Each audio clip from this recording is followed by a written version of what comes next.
Я отправляла вокруг земного шара, оно за секунду вернулось, стало радостно, и этому во мне а, лучше всего. Классно, Анна, очень классно, да, потому что эта энергия, она вообще не имеет пределов.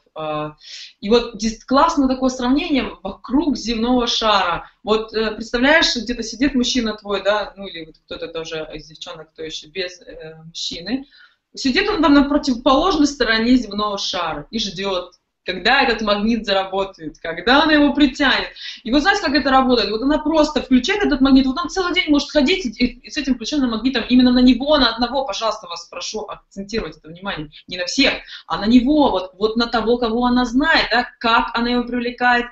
какой он, вот этот ее образ,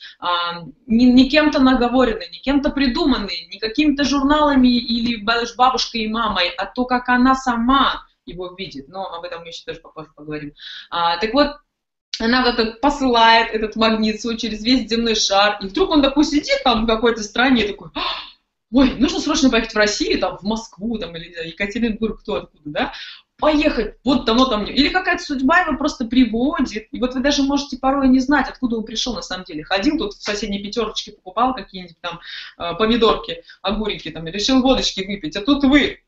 оп, я готова, вот я тебя притянула, да, как бы, и вот это, и он вдруг увидел, он пришел, он повернул там, где нужно, на том перекрестке, остановился там, не знаю, вышел заправить свою машину, да все что угодно, вообще об этом не надо думать, надо просто посылать по всему земному шару к нему одному.